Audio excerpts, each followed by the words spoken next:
Our goal today is to complete review of essential concepts for the module so that you can engage your first attempt of the assessment. And then by the end of this week, early next week at the latest, we want you to take a midterm, which would be a larger assessment of everything we've covered in Module 1 and in Module 2. Specifically today, we're going to just revisit security account management models, the two that are the most common. The two deployment server roles that are the most important in terms of automated deployment and management, a specialty platform called, actually it's, I have that acronym backwards, it's SCCM. My apologies, whoops. Oh, what the heck happened? I'm not going to save that. Let me go back into this.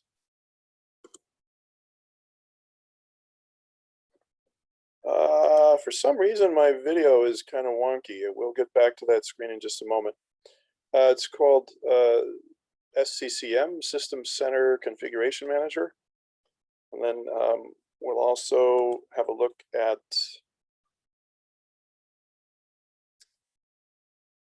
I'm going to try this one more time.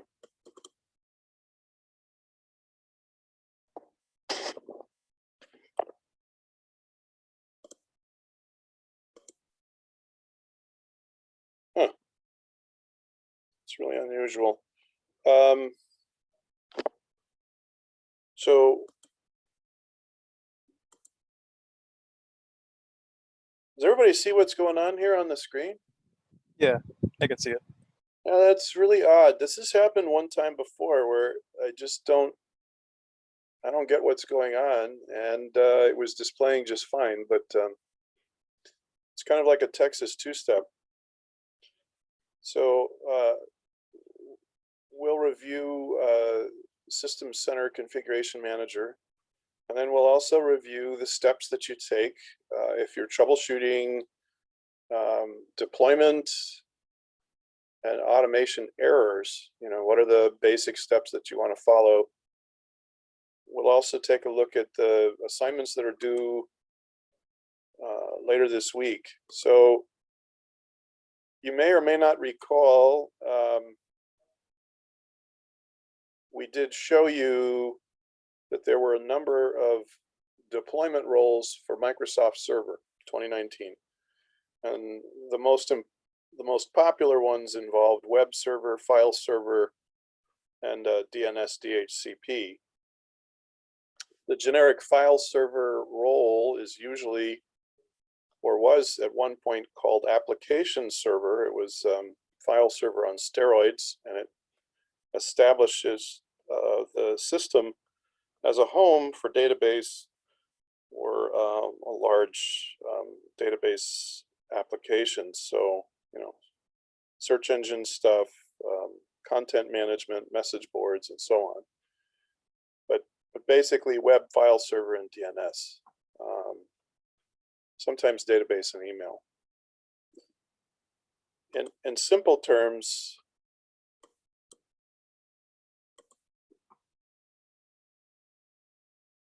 there's from the study guide, and here we go again. So I'm showing you the study guide from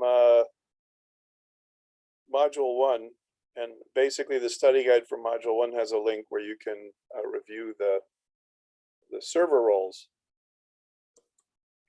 And I'm just going to pull it up from here, so we can avoid this from here.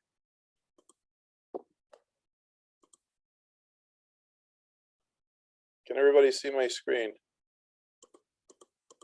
Yeah. Okay. So if we take a look further down here in the Module 1 study guide, there's a link that would open up the common common deployment roles, complete list.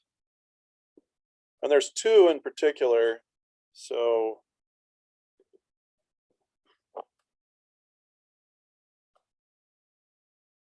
if we look at all of the roles that Server 2019 can perform, there are two that are the most important when it comes to deployment, automation, and deployment and support automation. And the first one is, well, and they're nearly in the same place. Windows Server Update Services, WSUS, and essentially what you have is a place where instead of getting your updates from the internet, so when we do an update on most systems and we select the option to check for updates, it's going to install. I don't know what's going on with the March update, but this is like the third time I've applied the cumulative update for Windows 10. So that's something that keeps popping up. I think Microsoft keeps redoing it, and that's why it's repeating. But this is coming from Microsoft across the internet, and those are wide area network services that stretch all the way from Microsoft in Redmond, Washington, 4,000 miles away, and it just takes a long time to download all those updates. One of the primary benefits of installing Windows Server Update Services, we previously established that it was never a good idea to upgrade in place. Does everybody recall that we said, just don't do it, don't ever upgrade in place? Everyone? Yeah. Okay. Well, there is an exception to that. If you're updating and you have a chance to do a feature update, it's not a cumulative monthly update, but it's what's called a feature release or a feature update.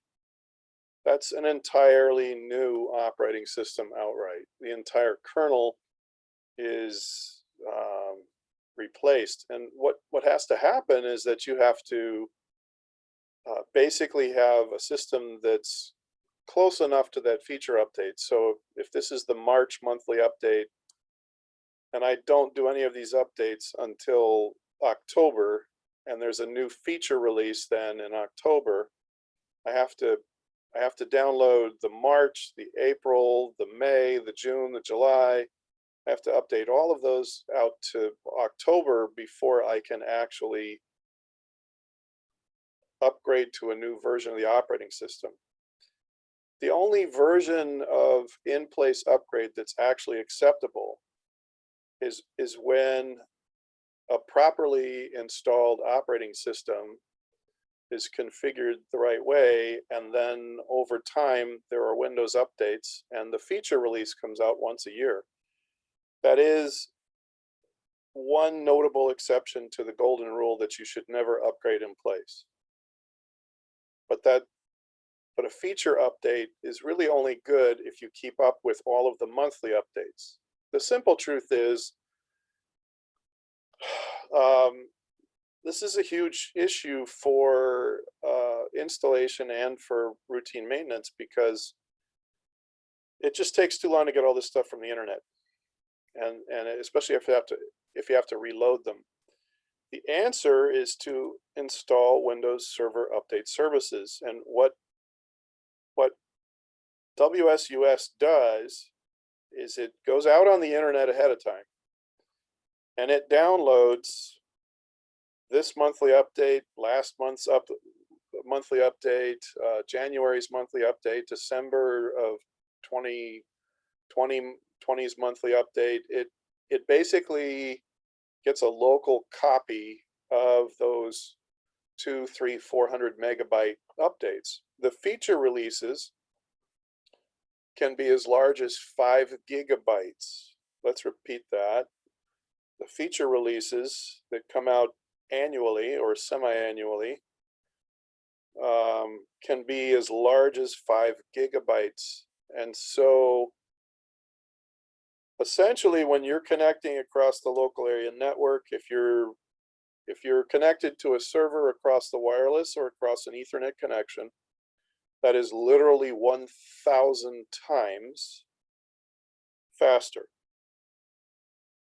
So the main advantage of installing Windows Server Update Services is that you're keeping a local copy of the updates that are needed, and they're loaded across the high-speed 100 megabit Ethernet or faster Wi-Fi. It's a locally loaded update. And because you download it once,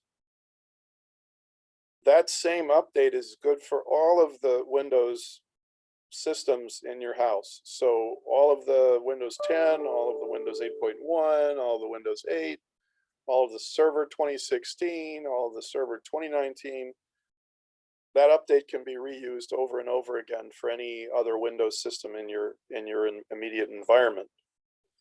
So it's 1,000 times faster.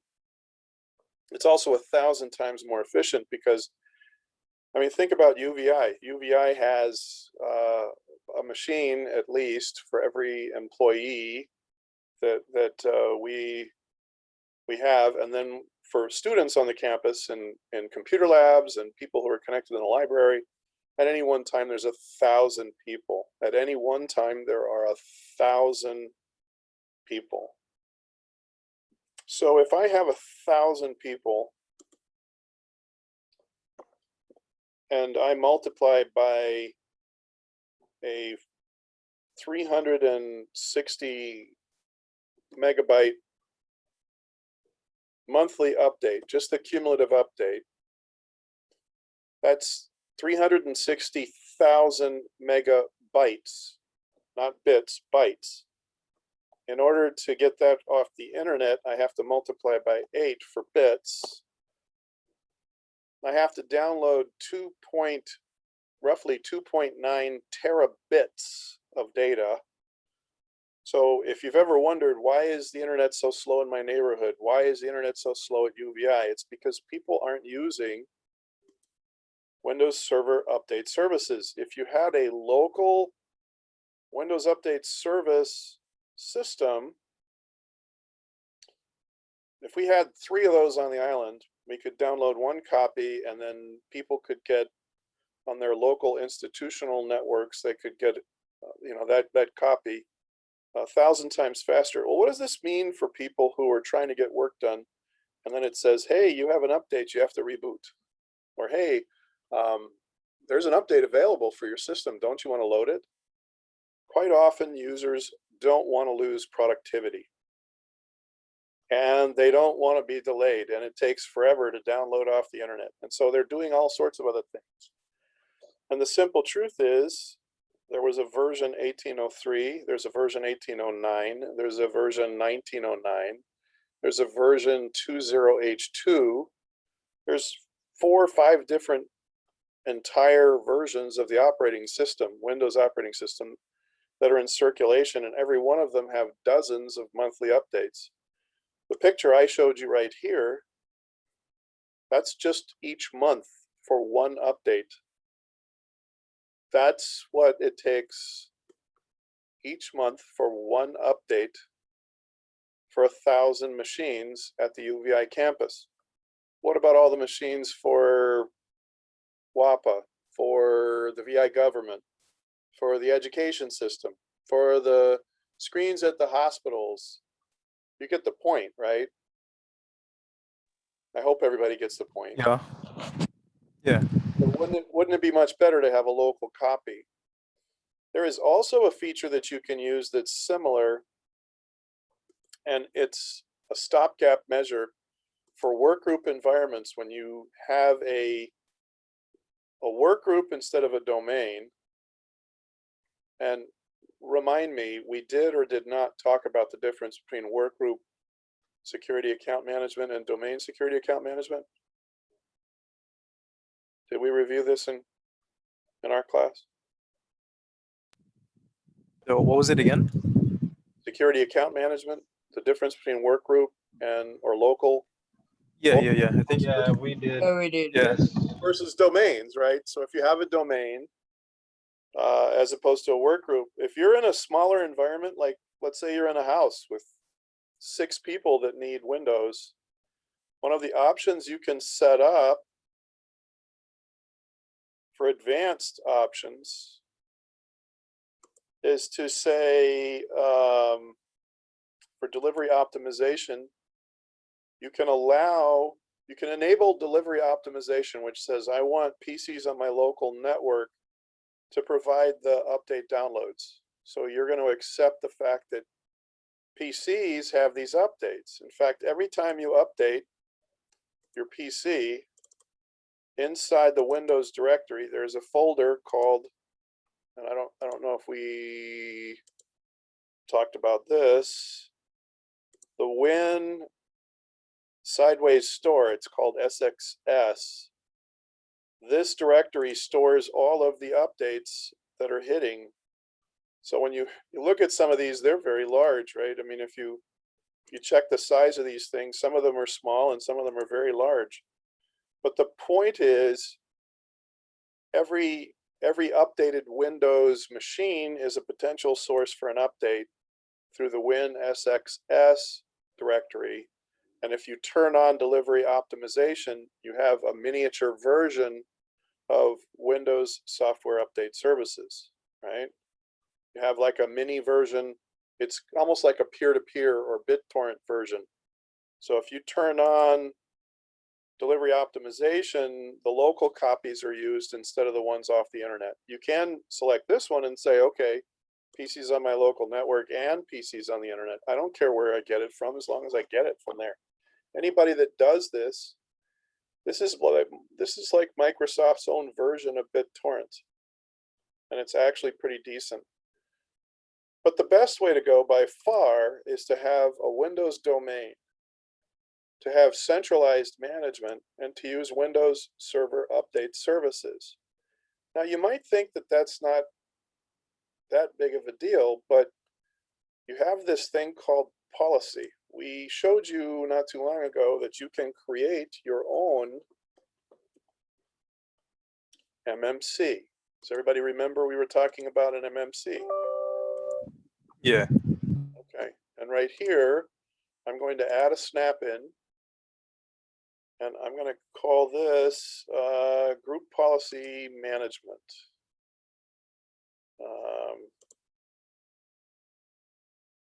Let's see, which group policy objects, which can be linked site domain. All right, so this is the one we're going to talk about here, local group policy objects, local group policy objects. I'm going to, so every computer has policy objects, group policy objects, and for a local work group or for a domain, you can determine how the computer is going to be configured or how a user is going to be configured. When somebody logs in on your system, there could be a custom logo that displays in the background, right? Some snazzy thing. That can all be driven by group policies. There's a local set of group policies that applies on the local machine for work group security account management scenarios. When there's a local account management, you don't have a domain, everybody's in a work group, they're just all together on the same, everybody has their own standalone accounts, and everybody has to manage their own security accounts. You have this option here, but in Windows setting, you can basically open up, and in security settings, you can set a policy that says you're going to get your Windows updates from the server locally and not from the internet. So the server goes out to Microsoft out on the web, gets a good copy of the update, and then the group policy object enforces this setting where you basically, and so, some settings apply when the user logs in, some apply to the computer as a whole, regardless of who's logged in on the computer. And all you have to do is drill down and find this setting and then point it at the Windows Update Services server. And that forces all of the local machines to get their updates from the server, the local server. Now, why would that matter? Well, in simple terms, if you have 1,000 PCs just in one organization that don't have to pull down what? How much traffic? This is one reason why we have really sucky internet a couple of times in a month. If more organizations started using Windows Software Update Server, we wouldn't have this issue, because this is just what happens for one implementation of one cumulative update. And that's just one of the updates of several updates that come out every month. So, I mean, think about how large that gets, right? Everybody on the planet is trying to get a job done at work, or watch Netflix at night, or watch their favorite ball game because it's March Madness. Nobody can do anything on the internet, and it's so slow and so sucky right now. Why? Well, because cumulative updates are hitting and nobody's using WSUS. Okay. So where do you find WSUS and how do you set up for it? One of the options is you can install using RSAT or Windows Admin Center. So if I load this, it's not going to see my server. I haven't got my server running, but I'll go ahead and start my server running. And I'll launch this.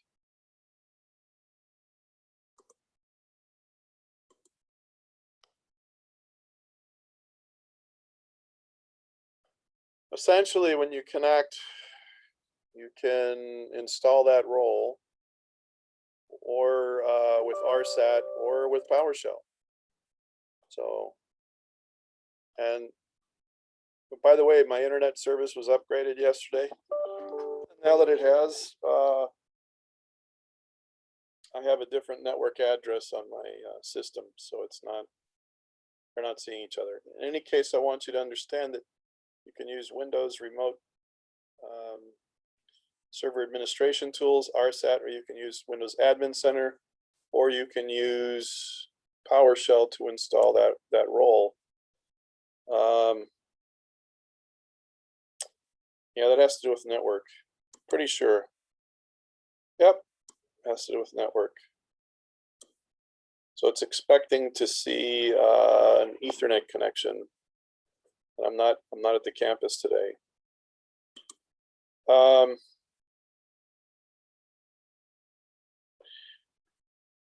Let's pause for just a second, and then we'll move on to the next role. Any questions about Software Update Server? Right now? No. Okay. Here is one question I have for you. If a single update can be 360 megabytes large, and that's actually times, let's see, 1024 times 1024 times 8. Right, big number, basically 3 gigabits, 3 gigabits, right? What do you think you need for disk space in order to be able to run with System Center? I mean, WSUS. Could you have just an average server? I guess let me change the question. Could you have an average server with average disk storage space? Or would you need a server with some generous storage space, a lot of disk space to store all those updates? What do you think? Yeah, for sure. Yeah. So the one thing that you have to keep in mind about the Windows Server Update Service role is that it requires generous amounts of hard disk space. When you download these updates, you're sometimes downloading them for different versions of Windows. sometimes the updates are different for Server 2019 as opposed to 2016, or they're slightly different for a later version of Windows 10 as opposed to a newer version of Windows 10, and so on. So there's going to be multiple versions of a 360 megabyte file, even though it's reused over and over again, and that's still highly efficient. Well, the update that's written for version 20H2 of Windows 10 is not going to be the same as for a Windows 10 Education Edition that came out in 2017, the 1703 version of Windows 10. Totally different version of Windows 10. The other thing that you have to watch out for too are dependencies. Like we said, you have to load the previous updates before you get to the later updates. That's something we'll talk about in a bit. I'm going to drop from the screen briefly and try to reboot my system so that I can clear the reference issue in Word.